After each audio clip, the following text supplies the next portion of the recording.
Good night from New York.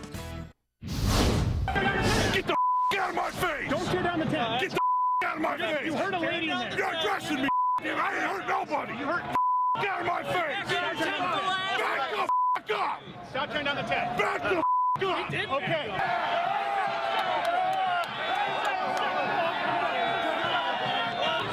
You just assaulted me, buddy.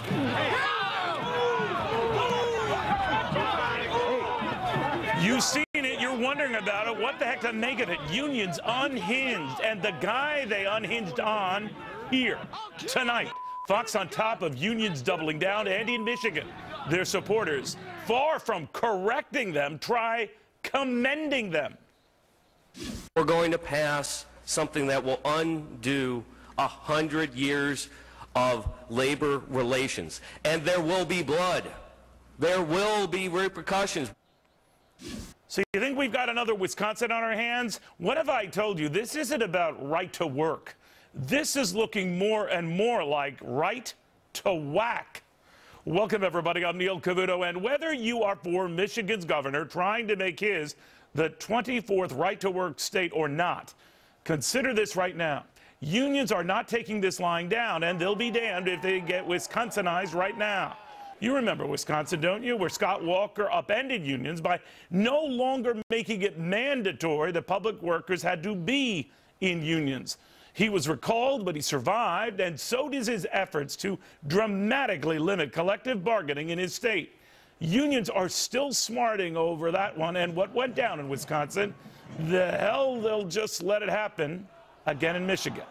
But it is their methods of protest that seem to be stirring more controversy than their protest itself. Loud, bloody, and violent.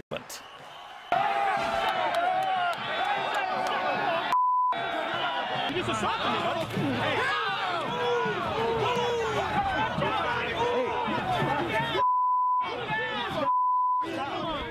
Now I want you to picture this.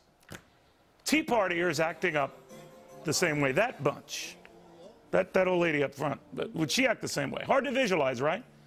Cursing down their critics, beating up their critics.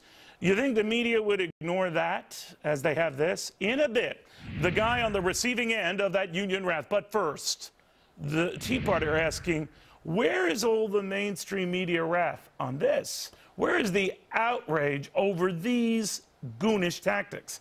Gina Loudon suspects if fellow Tea Party is put on that kind of display, forget about it. Gina, I think you're dead on right. I mean, if this isn't a double standard, man, I don't know what is.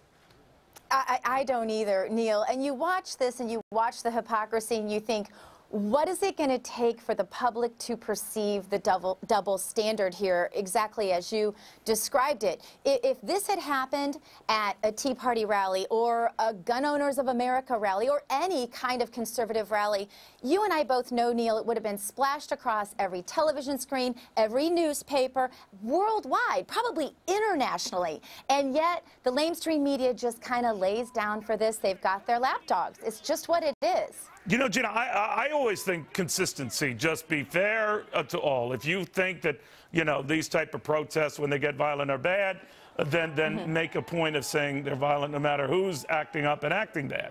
But what worried me about this is, say Fox, zero coverage of it. Zero. And that's the scary part, Neil, and I'm so glad you all are making this point. You know, the Tea Party just took a pretty bad hit in this last election. Everybody's saying, oh, this was the end of the Tea Party. You didn't hear the Tea Party out there saying, you know, we're going to have blood in the streets, or we're going to hurt someone, or punching anyone, or knocking anyone's tent down. And yet, when one state, by their elected officials, by the way, decide that they're going to make some changes, you have this outrage by the unions, threats of violence, actual violence, and really what some would refer to as terrorist activity.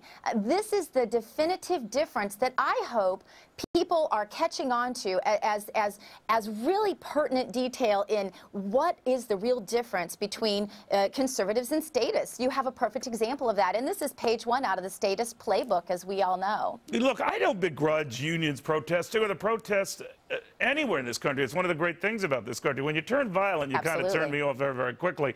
I think today, when a lot of these protesters in Michigan had gaffer's tape over their mouths to indicate in their point of view that they simply had no voice anymore, that union and union representation was at risk. I mean, that might have been a valid point, but it flew in the face of a lot of violent behavior the day before. I just wish I would have seen this yesterday than what we've seen when they're called on their tactics today.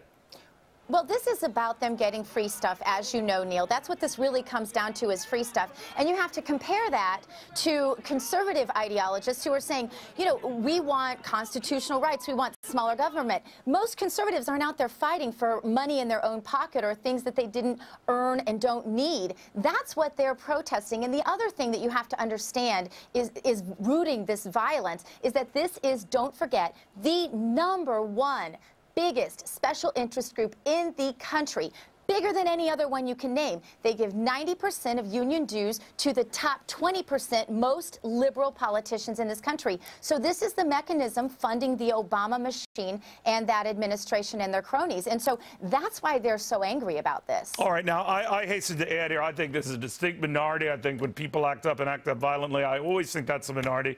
I just think that then the media should cover it regardless, because they certainly would do the same if you or your colleagues were to act up the same way. If for no other reason than to make sure it doesn't happen again. Normally, if you bring to light goonish behavior, the goonish behavior stops. So that is not too nice. Gina, but don't you think, Neil, that if this had been, if there were one incident of violence with a Tea Partier, aren't you surprised that one Tea Partier hasn't gone crazy out of all the millions of Tea Partiers across the country? One incident, we would have heard about it. Of course, they can't find that. They tried to blame Aurora on a Tea Partier. You forget, Gina, you're clueless, you're racist, you're Neanderthal, so you had enough to deal with without being violent. But Gina, thank you very, very much. Thank you, Neil. Very interesting. By the way, the guy was on the receiving end of those punches. He's going to be with us shortly. In the meantime, from when unions go nuts to when politicians just go nowhere, another day closer to the brink, my friends. And no